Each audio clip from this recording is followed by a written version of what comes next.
আজকে বানাচ্ছি Lebun butter chicken. তো আমি আগে থেকে চিকেনটা বললে চিকেনগুলো ভালো করে ধুয়ে নিচ্ছি। এবার এতে দিয়েছি আমি লেবুর রস, ভিনিগার একটু, আর গোলমরিচের গুঁড়ো, আর এর মধ্যে দিয়েছি নুন দিয়ে ভালো করে এটাকে 10 মিনিট আমি এটাকে মিশিয়ে রেখে দেবো। আদা রসুনের পেস্ট দিয়েছি এর মধ্যে, দিয়ে 10 মিনিট এটাকে রেখে দিচ্ছি।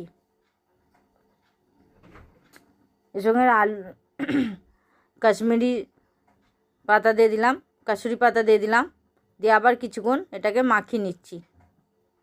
সামান্য একটু কর্নফ্লাওয়ার দিলাম, দিয়ে আবার একটু মাখিয়ে নেবো। 10 মিনিট পর আমি ফিরে এসে এইগুলো দিচ্ছি, দিয়ে এবার কিছুক্ষণ মাখিয়ে দিলাম। সামান্য দেবেন কর্নফ্লাওয়ারটা, বেশি দিতে হবে না। এবার ফ্রাই প্যানে তেল দিয়ে দিলাম, আমি সাদা তেল সামান্য দিলাম, খুব বেশি তেল দেবো না। দিয়ে এবার তেলটা গরম হতে চিকেনগুলো দিয়ে দেবো। তো এইভাবে চিকেনগুলো দিয়ে একটা একটা করে উল্টে উল্টে এবার করে নেবো, এটাকে হাফ বয়েল করে নেবো। এর সঙ্গে পরোটা, রুটি, ফ্রাইড রাইস সবেতে এটা খেতে দুর্দান্ত লাগবে। তো দেখুন একদিকে আমার হয়ে গেছে, আর একদিকে আমি ভেজে নিচ্ছি। তো এবার ভাজা হয়ে গেছে, এবার তুলে নিয়েছি সবগুলো। ঠিক এইভাবে হালকা করে ভেজে তুলে নেবো। ওর মধ্যেই সামান্য তেল আর বাটার দিয়ে দিলাম। বাটাটা গলে গেছে, এবার বেশি করে আমি এখানে রসুন কুচি দিয়ে দিলাম। রসুন কুচি একটু বেশি দেবেন, এতে খেতেও ভালো লাগবে, টেস্টটাও খুব সুন্দর হবে।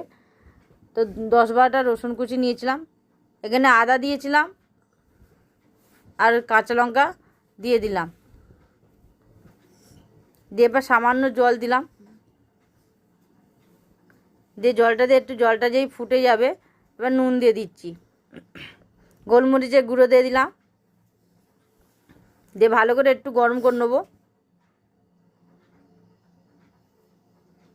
এবার চিকেনগুলো দিয়ে দিলাম,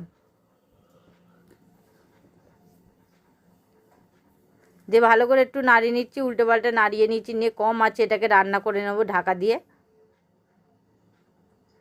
কম আছে এটাকে রান্না করছি, সিদ্ধ হয়ে গেছে পুরো।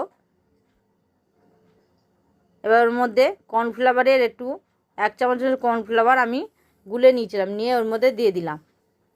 দিয়ে এবার ভালো করে কম আছে একদম এটাকে উল্টে পাল্টে নাড়িয়ে নেবো। নিয়ে দেখুন কি সুন্দর হয়েছে, আর গ্রেভি গ্রেভি মতন করেছে একটু। তার মধ্যে ধনেপাতা ছড়িয়ে দিলাম, দিয়ে এবার নামিয়ে নেবো। তো বন্ধুরা ভালো লাগলে একটা লাইক, কমেন্ট, সাবস্ক্রাইব করে পাশে থাকুন বন্ধুরা। কেমন হয়েছে কমেন্টে অবশ্যই জানিয়ে দেবেন। এবার নামিয়ে নিচ্ছি। নামানোর পর আমি এখানে একটা লেবু, গোটা লেবু এখানে চিপে দিয়েছি এর মধ্যে, দিয়ে এটা ঢাকা দিয়ে দেবেন। দিলে কী হবে, খুব সুন্দর একটা গন্ধ হবে, রবে, আর টেস্টটা দুর্দান্ত হবে। সেই জন্য আমি পরে এখানে লেবু, একটা গোটা লেবু এখানে চিপে দিয়েছি।